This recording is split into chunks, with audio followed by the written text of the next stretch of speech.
Mi nombre es Norman Pietri Castellón. Nací en Ensenada de Guánica el 5 de septiembre de 1938. Mis padres eran Pedro A. Pietri y Herminia Castellón, ambos de Yauco. O sea que nací en Ensenada de Guánica porque mi padre trabajaba en las oficinas de la Central Guánica y por eso, en vez de ser yaucano como todos mis abuelos y mis padres, pues soy de Guánica. Empecé mis estudios, nos mudamos para San Juan cuando yo tenía 4 años. Estudié primero en el Colegio Puertorriqueño de Niñas, porque admitían varones en kinder y primer grado. Luego en el Liceo Puertorriqueño, luego nos fuimos a República Dominicana. Estuvimos 2 años allá, volvimos, estudié en Yauco, en el Holy Rosary.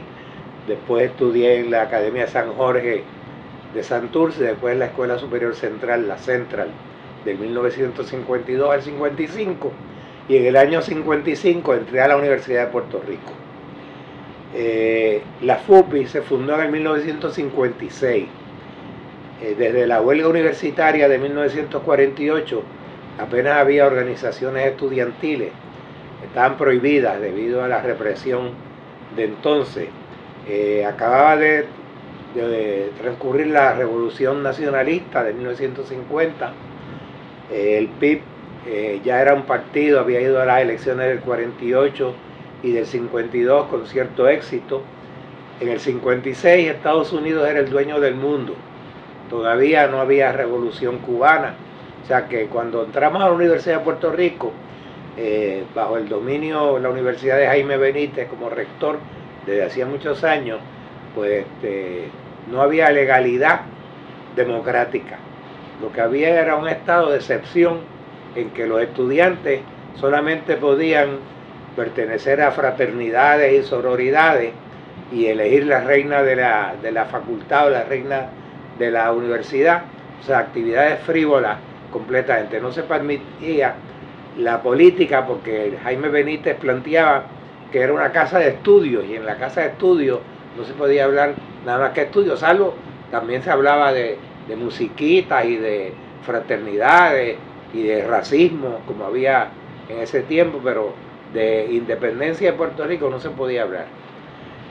En la universidad, desde el básico, nos conocimos otros estudiantes que por su forma de expresión eran independentistas, o sea que nos fuimos identificando. Y así conocí a Juan Ercilén, que ya de hecho Juan Ercilén venía conmigo de la Central. Conocí a Jaime Luciano, que luego fue el primer presidente de la FUPI, y a José Rafucci, que también fue uno de los fundadores de la FUPI. Y con el tiempo y con el paso de los meses nos fuimos aglutinando hasta el punto de que en octubre del 56 creamos formalmente la Federación de Universitarios por Independencia de Puerto Rico. O sea, ese era mi segundo año de estudio, estaba ya en las facultades sociales. Jaime Luciano fue el primer presidente de la FUPI. Hugo Margenat, el poeta, que murió poco después, fue el vicepresidente. Yo era secretario de Relaciones Exteriores. Había otros estudiantes que también, el grupo de fundadores, 7, 8, 9, Pedro Santana Ronda fue otro de los fundadores que luego se distinguió como dirigente independentista en el pueblo de Guánica. Julio Jiménez, luego abogado, igual que Jaime Luciano, igual que yo. O sea, muchos estudiamos leyes después, pero para entonces muchos estábamos en segundo año, creo que Jaime Luciano estaba en tercer año. Hay que señalar que además de los más jóvenes, había compañeros que eran veteranos de la Guerra de Corea que estudiaban gracias a los créditos que tenían como veteranos. Y ese era el caso de Rafucci, de Jaime Luciano, de Julio Jiménez y de otros, Hugo Margenat, que también era veterano. Así que nos aglutinamos por fin en la FUPI a fines de octubre de 1956. ¿Qué hacíamos entonces? Bueno, pues como no había vida legal dentro de la universidad, nos reuníamos afuera, alquilamos un local frente a la plaza de Río Piedras. Río Piedras era un pueblo lleno de vida, no es como el Río Piedras del año 2018, 2019, que apenas se ven estudiantes, apenas había gente. Como no había otro recinto universitario fuera de Mayagüez, pues los estudiantes de todo Puerto Rico venían a los hospedajes. Y la calle Manila, donde yo viví, la calle Humacao, todas los pueblos, las calles de Río Piedras, todas estaban llenas de hospedajes, donde vivían miles de estudiantes universitarios que apretadamente, ¿verdad?, pues hacían su vida allí y volvían a sus pueblos el fin de semana. Regresaban el domingo por la tarde y se volvían a ir el viernes por la tarde. Esa era una especie de generalidad de los estudiantes entonces, salvo algunos. Yo en el particular pues no era, yo vivía en Santa Rita, la calle Manila, porque siempre viví en San Juan cuando vivía en Puerto Rico desde el 1942. Pues la FUPI hizo algunas actividades en los primeros tiempos, actividades en favor de los presos políticos. Puerto Rico estaba lleno de presos políticos, todos los presos del octubre del 50, todos estaban, Albizu Campos, ¿verdad?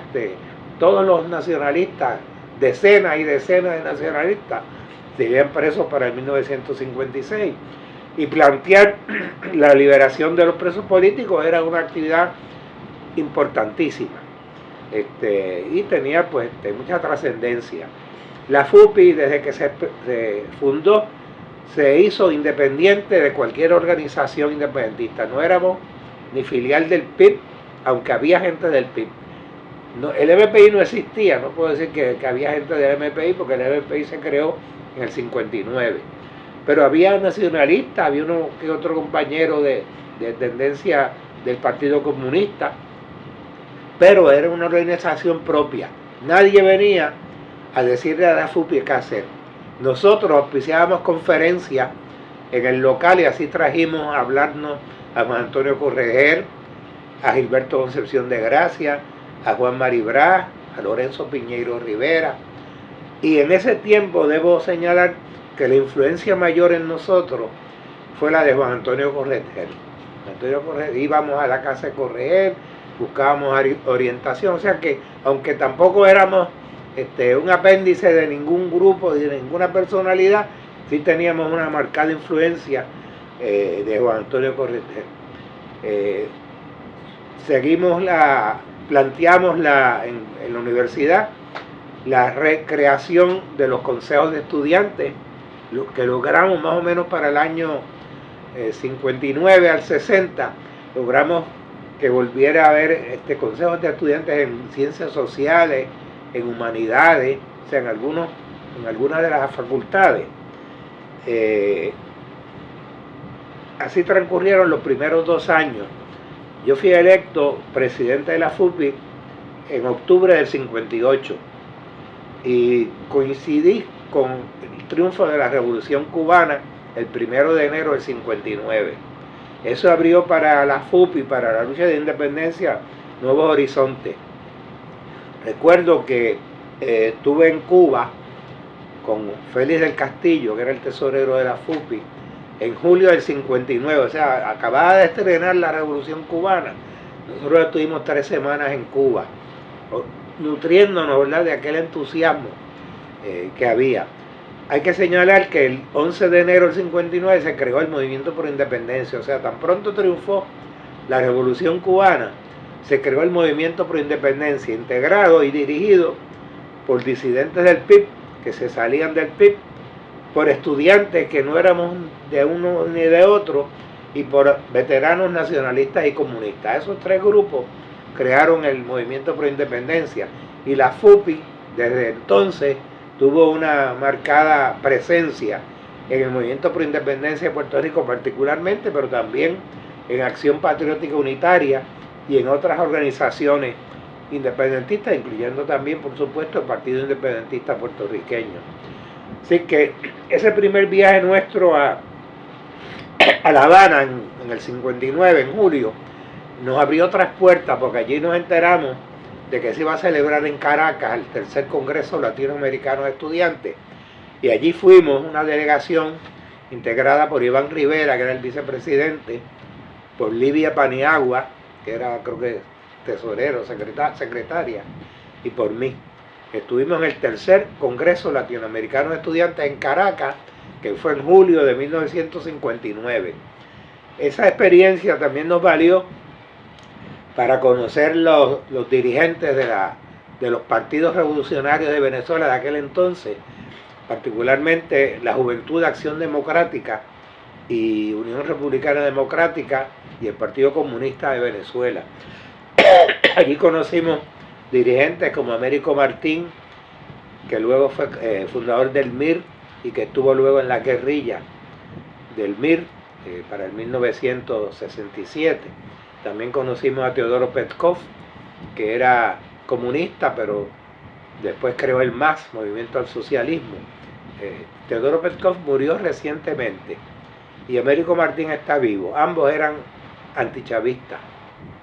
Los que fueron en cierto sentido maestros míos, pues se rajaron, como pasó con mucha gente de la izquierda tradicional de Venezuela. O sea, algunos se unieron a Chávez en el movimiento que lideró Chávez a fines de los 90, pero otros mantuvieron unas posiciones antirrevolucionarias e incluso contrarrevolucionarias. Pero esto es una digresión, volvemos a la FUPI. Pues yo estuve en la presidencia del 58 al 60. Allí en ese periodo se incrementaron los contactos internacionales. La FUPI ingresó en la Unión Internacional de Estudiantes en el 1960 y participamos en el COSEC, que era la otra Conferencia Internacional de Estudiantes, que luego se comprobó que era de la CIA, pero entonces se llamaba CIE, no CIA, y participamos junto a Narciso Rabel en una conferencia en Suiza en agosto del 60 de COSEC, y luego en octubre del mismo año estuvimos con Ramón Arbona en Bagdad en la conferencia de la Unión Internacional de Estudiantes. Eso ocasionó, por supuesto, que se nos señalara como una filial de Moscú en Puerto Rico. O sea, hubo, particularmente del Centro Universitario Católico, muchos ataques, porque si estábamos en la UIE teníamos que ser comunistas.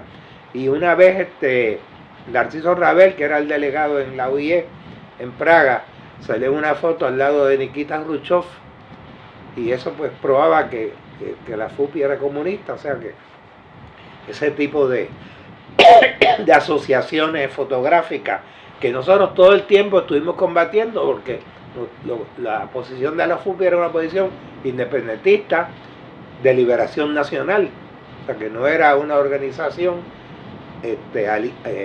financiada, ni siquiera seguidora de ninguna línea del comunismo, porque había varias líneas del comunismo, la línea china o la línea soviética o la línea cubana, porque siempre se señaló que Cuba tenía una línea propia. Siempre hubo Cecil Natter, que era de los más famosos, estuvo varios años, era tesorero y tenía control de todos los nombres y los secretarios. Hubo que era David Alicea, también era agente, secretario. Hubo otro, uno de apellido Díaz de Calley, que era agente. Bueno, hay una larga lista que ahora mismo no tengo a mano, pero que la FUPI siempre era dulce para los agentes, y es natural, porque es más difícil infiltrarse en una organización antigua que se organiza pueblo por pueblo, que una organización de estudiantes que todos son más o menos nuevos, y que, por ejemplo, Quique Sánchez era de Cuamo. Quique Sánchez estuvo infiltrado en la FUPI desde mi tiempo y duró quizás como 7 años. Yo recuerdo que me despedí de él en Praga porque iba para Pekín. Estuvo en Pekín como delegado de la FUPI. Después de estar en la FUPI, fue guardia de Ferré, o sea, la guardia de Fortaleza, y fue jefe de la Fuerza de Choque. Llegó a coronel.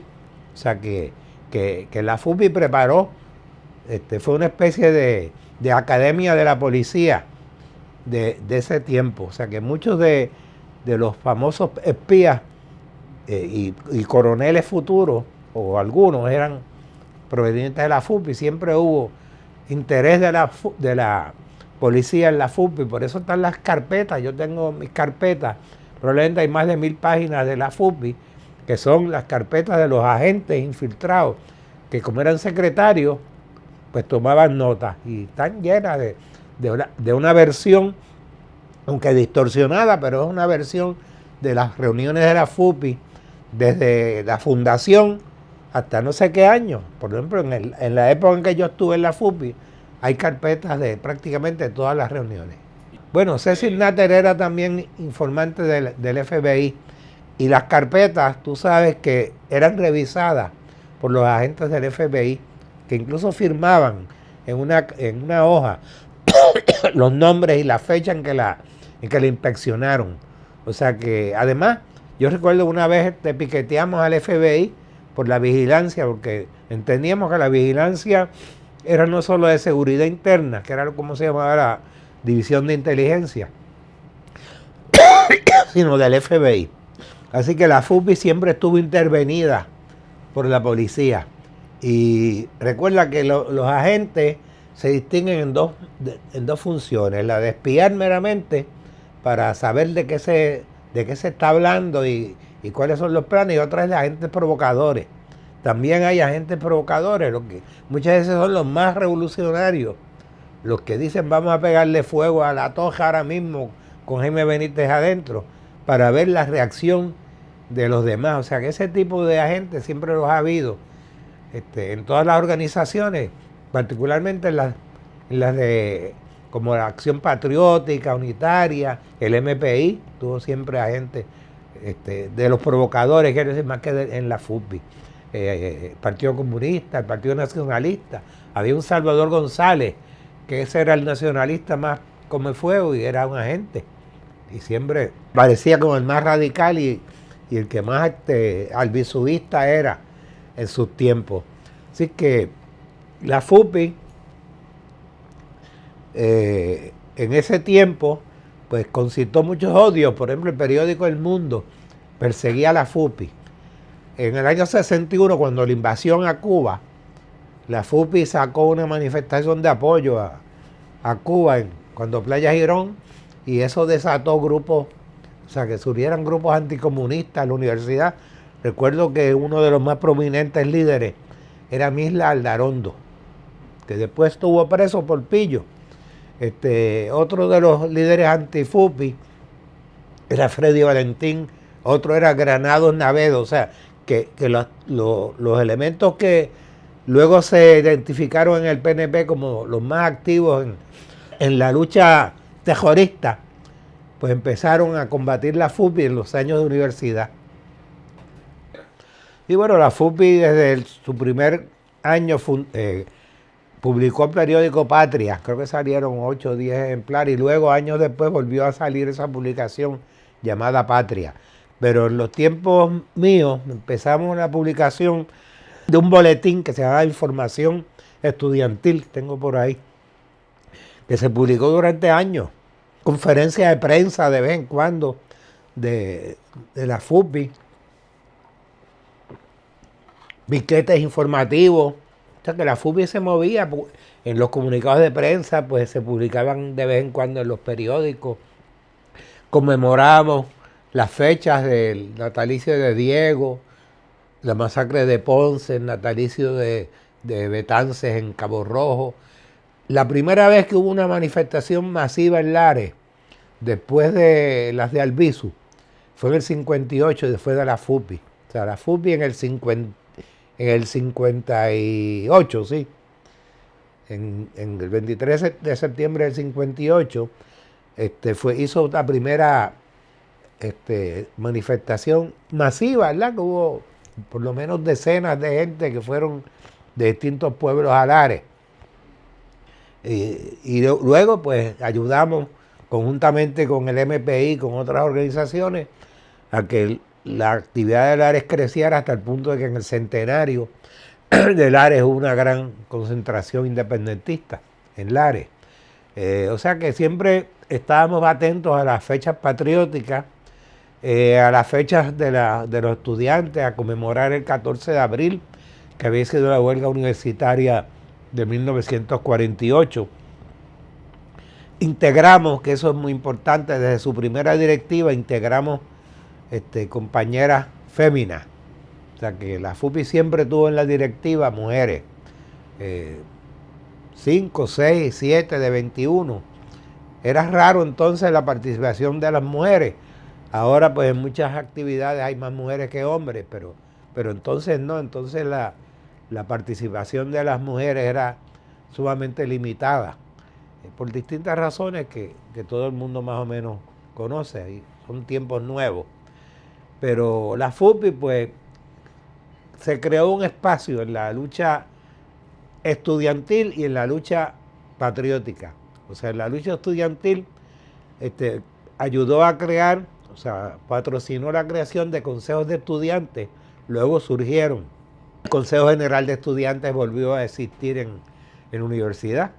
Y en términos patrióticos, pues muchos de los líderes de la FUPI se integraron a la dirección del MPI, Jaime Luciano, Ramón Arbona, Juan Ángel Silén y yo. Sí, la lucha contra... En ese tiempo había servicio militar obligatorio en Puerto Rico y en la universidad existía el ROTC, el Reserve Officer Training Corps, que le llaman el ROTC, lo que la gente llama ROTC. Yo tuve que estar 2 años en el ROTC, el primer y segundo año de universidad era obligatorio. Luego hicimos una campaña para abolir el ROTC obligatorio. Y entonces surgió el ROTC voluntario, que luego, años después, ya para el 67, pues se sacó también de la universidad. O sea, se eliminó también el ROTC en todas sus formas de manifestaciones. Piqueteamos las bases navales y militares. Recuerdo un piquete en Raimi, en Aguadilla, pero estaba la base naval de Santurce, que es el aeropuerto de Isla Grande. O sea, que había una presencia militar importante de Estados Unidos. Además nos llamaban al servicio militar a nosotros. Un grupo, pues nos negamos. O sea, participamos en el proceso y cuando había que entrar, pues, nosotros nos negamos a entrar. Entonces, en vez de arrestarnos, eso le pasó a Silén, por ejemplo, y a mí, y a otros más, pues nos declaraban 4F, peligro a la seguridad nacional de Estados Unidos. Entonces nos daban 15 días para apelar esa decisión. El caso mío fue en el 61 y no han pasado 15, creo que han pasado 54 años y todavía no he apelado. Pero tenía 15 días para apelar de esa determinación que, claro, en caso de emergencia de Estados Unidos, pues nos iban a buscar para arrestarnos, porque éramos peligro a la seguridad nacional, pero de Estados Unidos, no de Puerto Rico. Y esa resistencia, pues también ya participaron los estudiantes de la FUPI de toda la isla, porque hubo casos como el de este muchacho de Aguadilla, que se me pierde, Feliciano Grafals, que fue un caso famoso. Y además, eran tiempos distintos, porque el primero que fue acusado en la Corte Federal, el juez Cancio le echó 1 hora de cárcel. Y cuando los abogados se fueron a charlar con el juez después del caso, Maribraz y otros, le dijeron al juez, pues tenemos que irnos, que tenemos que preparar la apelación. Y dice, no, ya es tarde, ya él cumplió la hora que yo lo condené, así que no hay apelación posible, ya él cumplió la sentencia completamente. O sea que era otra corte federal y eran otros tiempos, mayor represión, pero también había ventana del liberalismo en ese tiempo. Y en esa época, contrario a la Segunda Guerra Mundial, a la Guerra de Corea, no hubo presos por servicio militar obligatorio.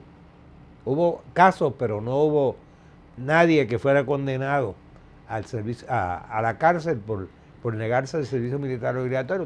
Fue una campaña exitosa en contra del servicio militar obligatorio, la que se desarrolló en los años 60, en los tiempos de la guerra de Vietnam. Sí, bueno, las universidades privadas eran Ponce y San Germán. Y la universidad pública era Río Piedras y Mayagüez. En Ponce se creó un capítulo enseguida, para el 1959, la Católica, que lo dirigía Genaro Renta, que luego fue dirigente del MPI, del PSP. Y en Mayagüez, pues recuerdo a Donner, que fue presidente, Paco Donner, y hubo actividad, pero no había otros recintos, o sea, salvo los que después se multiplicaron, 18 recintos, no eran los que mencioné. Y a través de los años, pues aunque en algunos casos era efímera la vida, pero sí hubo capítulos en Mayagüez, particularmente ese que duró más, y en Ponce duró menos. En San Germán creo que se creó uno, pero duró muy poco. Y las otras, esas son, pues las privadas eran Católicas de Ponce y San Germán y Mayagüez y Río Piedra. Sí, New Jersey, Seton Hall. Seton Hall, claro, allí la fundó Rafael Cuevas Quinlan, que luego estudió en leyes fue mi compañero y es mi amigo todavía. Es abogado. Y Cuevas Quinlan creó ese capítulo en Seton Hall, New Jersey, que cuando regresó a Puerto Rico para estudiar leyes, pues ya ese capítulo no continuó, pero tienes razón. Sí, bueno, en el caso de Correger en ese tiempo era editorialista del periódico El Mundo, y nosotros, el grupo de Luciano y Silén y yo íbamos a verlo a Guaynabo, a la entrada del pueblo. Allí pues hacía historias de la lucha de independencia de antes, y en cierto sentido nos ayudó a crear una conciencia de que la lucha de independencia es diversa, o sea, que no hay que atarse, y ni se ha atado nunca a una forma de lucha nada más. O sea, vimos que había distintas formas de lucha, desde las violentas hasta las de resistencia pacífico, de desobediencia civil, electoral, la presencia del marxismo en las luchas de independencia, las polémicas que ya había entonces y las diferencias personales y políticas de los distintos dirigentes independentistas. O sea que nos dio un sentido histórico, ¿verdad?, de la lucha de independencia. Y la FUPI, a través de los años, pues fue por su radicalismo pues, objeto de todos los ataques. O sea, los primeros años fueron la FUPI, para la FUPI solo, lo que pasa es que luego se creó el MPI, que entonces también recibió los principales ataques de la prensa reaccionaria, que es la prensa que ha habido siempre en Puerto Rico. Ahora es El Nuevo Día y Primera Hora y El Vocero, pero antes era El Mundo, el periódico principal del vocero del imperialismo en Puerto Rico. O sea que siempre estuvimos bajo el asedio del enemigo. También frente a nosotros se crearon grupos como la Asociación de Estudiantes Estadistas, pero esos son grupos que existían por un tiempo y después dejaban de existir, pero que en cierto sentido algunos de esos, como Orestes Ramos, fueron luego dirigentes del PNP, del Partido Nuevo Progresista. O sea que allí tuvieron su estreno en la universidad en términos de la lucha política.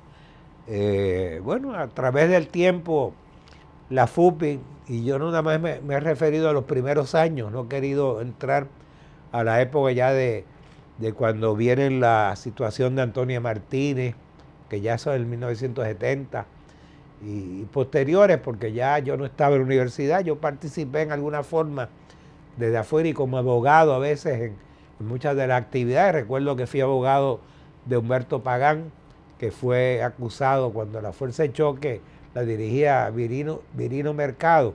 Pues a él lo acusaron de haberlo justiciado en la frente, y fue una larga lucha legal. O sea que seguí ligado a las cosas de la universidad. Luego fui abogado en los casos en contra del monje, de González Malavé, que engatusó a unos cuantos estudiantes, y yo los representé luego porque los acusaron también criminalmente cuando él llevó a la muerte a Soto y a o sea, a Darío Soto y a Arnaldo Darío y Carlos Soto Rivi. Carlos Soto y Arnaldo Darío Rosado, correcto. Bueno, la presencia de la FUPI fue siempre una organización que, aunque estaba prohibida, tenía una influencia en la Universidad de Puerto Rico. Y fíjense ustedes que después, con el tiempo, todas esas organizaciones frívolas desaparecieron de la Universidad de Puerto Rico, incluso racistas. Eran organizaciones que tenían como territorio la toje de la universidad y los pasillos cercanos, mientras que la FUPI, su principal centro de batalla eran los banquitos de sociales, que era cuando la Facultad de Ciencias Sociales estaba frente a la universidad, a la avenida Ponce y León, frente a la universidad, porque sociales, Jaime Benítez la sacó de la universidad para que fuera más difícil, porque la gente de sociales siempre tenía más ímpetu de lucha independentista y estudiantil.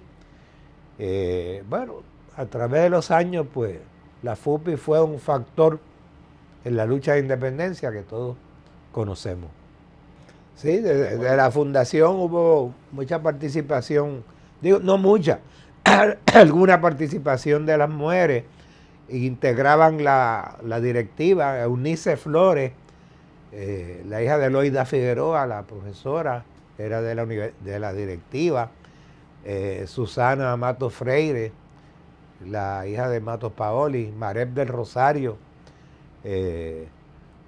todas esas compañeras pues tuvieron una participación importante. Luego incluso vino Flavia Rivera, que fue presidenta de la FUPI, pero en esos primeros años pues las mujeres integraban la directiva, pero en un grupo más o menos minoritario, 3, 4, 5 compañeras, pero siempre la FUPI abrió sus puertas porque era cónsono con sus ideales de lucha sociales.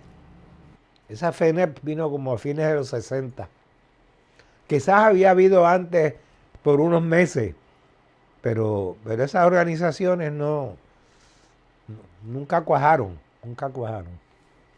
Fue después de los años que yo he mencionado, se creó la HIU, pero eso ya fue para el 69 o el 68. Pues, sí, eso también fue al final, cuando ellos estaban saliendo de la universidad, 63, 64, se creó la FEPI, por ejemplo, en la Central High.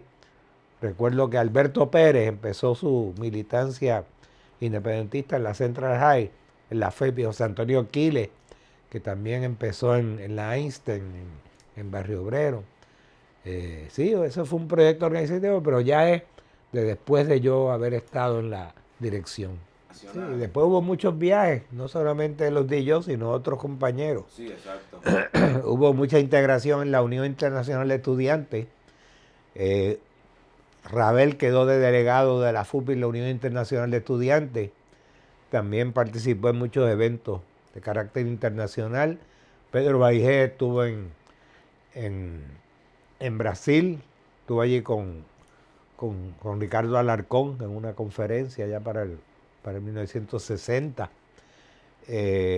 Hubo muchas participaciones de la FUPI en distintas actividades. Sí, era divulgar la causa de la independencia de Puerto Rico principalmente. O sea, que Puerto Rico estaba en lucha por la independencia, que era algo que la gente no se creía que Puerto Rico, o sea, sí, todos son neocolonias. No, nosotros no somos neocolonias, somos colonias. O sea, el presidente de Estados Unidos es el que manda en Puerto Rico directamente. Y el secretario de Estado, como yo dije en la UIE del 60, es Christian Herter, que ese es nuestro secretario de Estado. No tenemos aquí intermediarios. Los intermediarios no existen. Esto es una colonia. Ese tipo de explicación, porque claro, toda América Latina estaba sometida hasta el triunfo de la Revolución Cubana, pero Puerto Rico tenía algo distinto. No es que estábamos sometidos igual que Colombia o Santo Domingo o Haití, éramos una colonia. ¿Ves? Y ese tipo de explicación, 14% del territorio son bases militares de Estados Unidos.